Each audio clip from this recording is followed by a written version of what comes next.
The room was tense, thick with unspoken words and simmering emotions. Family members from both sides crowded the small space, their eyes locked on Adaora. This wasn't the first time they had gathered. Before, the meeting had ended with Adaora's tears, her desperate pleas to save her marriage. But today was different. Today, there were no tears. Her heart had turned to stone. Adaora's voice was steady, yet cold. "I have gathered you all here for one reason," she declared. "This marriage is over." A heavy silence fell over the room, as if time had stopped. Nnaemeka, her husband of 20 years, clenched his jaw tightly. He was no longer the man she had once loved. The warmth in his eyes had turned to ice. When he finally spoke, his voice was a low hiss, laced with disbelief. "Adaora, do you know what you are saying?" he demanded. She didn't flinch. Her gaze met his with unbreakable resolve. "I know exactly what I am saying," she replied. "You betrayed our vows the day you brought Ifeyinwa into your life. You have humiliated me. I will not share my home with her." Relatives murmured in shock, their whispers filling the air like rustling leaves. Nnaemeka's hand slammed on the table, a sharp croak that silenced everyone. He leaned forward, his face inches from Adaora's, his voice dark with anger. "You are joking. You think you can just leave, eh?" he growled. "You will walk away from everything. You are a joker." Adaora's response was calm, but there was steel in her voice. "I am not walking away. I am freeing myself." Nnaemeka's eyes darkened, and his voice dropped to a menacing whisper. "If you go through with this, you will lose everything. I will make sure of it. You have no idea what you are risking." But Adaora refused to cower. She rose from her seat, her head held high. "You have already taken away everything from me, Nnaemeka. There is nothing left to lose." Chaos erupted. Family members shouted over one another, some begging for calmness, others taking sides. But Adaora was already done. She walked out of the room, her heart heavy yet resolute. She would find a new path for herself and for her children. She had no choice but to be strong. Adaora's life was in ruins. Losing her firstborn, Chinedu, had already shattered her. But what followed made her question everything she believed in. As she tried to pick up the pieces of her life and put it back together, whispers in the village grew louder, spreading tales of an ancient clan rule. If a man's first son from his first wife died, the first son of his second wife will inherit all of his father's wealth and position. The whispers pointed towards one person, Ifeyinwa, Nnaemeka's secret lover, the one who bore him a son. This thought made Adaora suspicious of Ifeyinwa. Could Ifeyinwa have had something to do with her son's death? At first, Adaora tried to ignore these dark thoughts, but soon she began hearing strange rumors. Some villagers spoke of secret rituals and dark magic. Adaora decided to find out the truth and spoke to wise elders and spiritual leaders. They told her that evil forces could have been used to cause Chinedu's death. The idea sent shivers down Adaora's spine. One night, unable to sleep, Adaora visited Mama Ozioma, the village's wise elder. The air was thick with the scent of burning herbs, and shadows flickered on the wall as Mama Ozioma listened to Adaora's story. Mama Ozioma said, there is darkness here, her eyes narrowing. Your son's death was no accident. If you wish to know the truth, you must be prepared for what you will find. Mama Ozioma led Adaora through a ritual to seek answers. As they chanted and burned special herbs, a vision unfolded before them. Adaora saw Ifeyinwa, her face twisted with desperation, mixing a concoction of herbs late at night. She spoke to an old woman, one known for dealing in forbidden rites. Ifeyinwa said, I need him out of my way. Chinedu stands in the path of my son's future. The old woman nodded and handed Ifeyinwa a pouch of dark, bitter-smelling herbs. She said, this will weaken him. Her voice cold and detached. In that vision, Adaora saw Ifeyinwa standing alone in the dead of the night, her face illuminated by the flickering flames of a small fire. The air was thick with tension as she chanted words that crackled with dark energy. Her hands moved deftly over a bowl, mixing herbs that glowed faintly in the dim light. The old woman, a figure shrouded in mystery and known for her forbidden practices, watched closely, her eyes glinting with a sinister of light. This will do what you seek, the old woman intoned, her voice low and cold. It will target his mind. The pain will come suddenly, and it will be beyond what a boy can bear. But you must be ready to pay the price. Ifeyinwa hesitated for a heartbeat, but then nodded. Her eyes hard. She took the mixture and performed a final ritual, releasing the cursed essence into the air. The wind carried it away, unseen and undetected. As the vision shifted, Adora's head pounded. She watched helplessly as the wind reached Chinedu while he worked in the fields the next day, unaware of the dark force that swirled around him. Suddenly, Chinedu stopped, clutching his head. His friends called out, but he could not hear them. The pain was unlike anything he had ever felt. A sharp, searing agony that pierced his core and spread through his body. He fell to his knees, gasping for breath, as the world blurred around him. Within moments, the pain became too much, and the light in his eyes dimmed. The vision ended, and Adora's hands trembled with rage and grief. Tears streamed down her face as she realized the true depth of Ifeyinwa's betrayal. It was not just jealousy or ambition, it was a cold, calculated act of dark magic that had stolen her son's life. As Adaora confronted Nnaemeka with her findings, a storm of emotion swirled between them.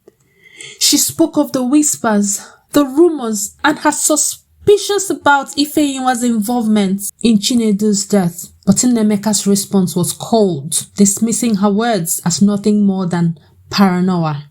Adaora, you're losing yourself to grief, he sneered, turning away. Yet, even as he tried to dismiss her accusations, there was a flicker of something in his eyes, a crack in his composure that he could not fully hide. The shadows did not wait long to strike. Strange occurrences began to plague Nnaemeka and Ifeyinwa, shrouding their home in darkness. It started with whispers in the wind, soft, ghostly voices that seemed to call Nnaemeka's name. Shadows moved of their own accord, darting across the walls where no one was near. At night, doors creaked open and slammed shut, as if unseen hands were at work. Mirrors shattered without warning, their cracked surfaces reflecting something more than just their faces. Nnaemeka, who had once been a proud and strong man, began to change. His face grew hollow, and sleepless nights left him gaunt and haunted. It is just the wind. This is just the wind now. He tried to convince himself, but he could not ignore the voice that came in the dead of the night, the unmistakable voice of Chinedu, calling out to him with sorrow and accusation. Why, Papa? Why, Papa? Papa, why? The voice whispered, chilling him to the bone. The torment did not stop there. Misfortune seemed to follow Nnaemeka everywhere he went. As a wrestler, he had been a champion, admired, respected, and feared. But when he stepped into the ring for his next contest, you don't want to know what happened. A terrible curse unfolded. As soon as he faced his opponents, they recalled a horror. To them, Nnaemeka's face twisted and changed, revealing a ghastly vision. An animal's face, blooded and vicious. Chineke, clenching its jaws around an unseen head. Blood dripped from the creature's teeth, staining Nnaemeka's skin. Spectators screamed and fled, and his opponent ran without a second thought. No! Why are you running? Come and fight me. Stay and fight me. Nnaemeka roared, desperate to reclaim his pride. But it was no use. His once great prospects crumbled before his eyes. He was left standing alone in the ring, a man whose strength had become his curse. Fear, panic, and humiliation. The spirit of Chinedu would not let him forget. It would not let him escape. In their home, Ifeyinwa suffered as well. She became frail, her body wasting away as nightmare claimed her each night. Chinedu's eyes haunted her dreams, filled with the weight of what she had done. You cannot run from what you did. The spirit seemed to whisper through every creaking door and broken mirror. Ifeyinwa could no longer go outside because each time she went out, she had a very bad odor which attracted flies to hover around her, causing the villagers to hold their noses in the air. Nnaemeka and Ifeyinwa had unleashed a darkness they could not control, and now it was consuming them from the inside out. There was no peace, only the relentless torment of a spirit that was wronged. Adaora's quest for truth and justice had awakened the forces for more powerful than either of them could have imagined. And those forces would not rest until the souls were balanced. The torment grew worse each day. Nnaemeka and Ifeyinwa were no longer the proud and strong individuals that they had been. Their home, once a place of joy and triumph, had become a prison of fear and sorrow. Villagers whispered of their downfall, and no one dared visit their home. Even their closest friends, allies, abandoned them, afraid of being tainted by the dark forces that surrounded the couple. Nnaemeka could no longer sleep. Each time he closed his eyes, he saw Chinedu, his son, standing at the edge of his bed, staring with eyes full of pain. The words were never changed. Why, Papa? Why? Why, Papa? Why did you let this happen? Why, Papa? One stormy night, as the wind howled and lightning lit up the village, Nnaemeka decided he could not take this anymore. He stumbled into the rain, his body weak and his mind unraveling. He made his way to the wrestling grounds, the place where he had once been celebrated as a champion. Now it was deserted, a shadow of its former glory. Nnaemeka stood in the center of the ring, his arms stretched out, screaming into the darkness, Chinedu! If it's me you want, take me! End this, please, Chinedu. End this. His voice cracked, echoing through the empty arena, but there was no response. Only the wind howled in reply. As he stood there, he felt a sharp, unbearable pain shoot through his chest. He clutched at his heart, gasping for air. His knees buckled, and he fell face flat into the mud. The villagers found him the next morning, lifeless, his face twisted in anguish. They whispered that Chinedu's spirit had claimed its vengeance. But the tragedy did not end there, even though Nnaemeka was gone. Ifeyinwa, now completely alone, became a shadow of her former self. The once beautiful woman who had schemed and manipulated was now unrecognizable. Her body was frail, her eyes hollow. The strange odor that surrounded her only grew worse, and the flies never left her side. Even the children of the village ran when they saw her coming. They ran, "Hey! Hey!" calling her the woman cursed by the spirits. One evening, Ifeyinwa, too weak to bear the shame, decided to confront her guilt. She went to the old woman who had helped her with the dark ritual, desperate for a way to undo what she had done. But when she arrived, the old woman's hut was gone, burnt to ashes as though it had never existed. In despair, Ifeyinwa wandered into the forest, clutching her chest, her breath shallow. Deep in the woods, she heard a voice. It was Chinedu's voice, soft but yet chilling. "Mama's sin will never go unpunished. Mama's sin will never go unpunished. Mama's sin will never go unpunished." Terrified, she spun around, but no one was there. The shadows of the forest seemed to close in on her, and the air grew colder. Her screams echoed through the trees, but no one came to her aid. The next day, the villagers found her body near the river, her face frozen in terror. They said it looked as if she had been running from something and that wasn't seen. The flies still hovered over her even in death. On the night Nnaemeka died, Adaora stood alone in her modest home. The storm raged outside, but she was calm. A faint breeze whispered through the cracks in the walls, carrying a voice she knew well. That was Chinedu's voice. "Mama, you have done what you needed to do. I am at peace now." Oh, tears streamed down Adora's face. But they were not tears of sadness. For the first time, she felt the weight of her grief lift. Chinedu's spirit had been avenged, and the scales of justice were balanced. Yet, even in the moment of triumph, Adaora knew the cost of her fight. Her marriage, her son, and her peace of mind had all been sacrificed to expose the truth.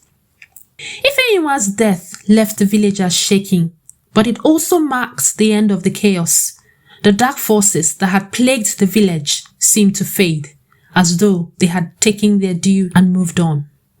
The villagers, now free from the shadow of curses and hauntings, turned to Adaora for guidance. Many saw her as a symbol of resilience, someone who had faced an unthinkable and emerged standing. But Adaora did not seek power or recognition. She devoted herself to her remaining children, vowing to give them the life that Chinedu had been denied.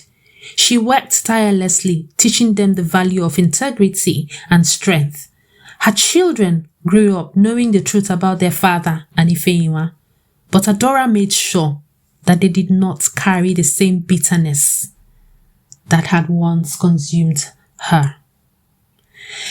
Wow, friends, welcome to Heartfelt Stories. I hope you enjoyed part 2 of this story. Can you please tell me in the comment section what you learned? What are the lessons learned from this story? For me, the moral of today's story is our actions carry consequences.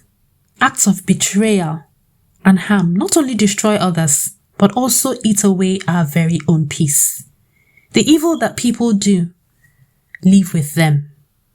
I'll see you in my next video. Bye-bye.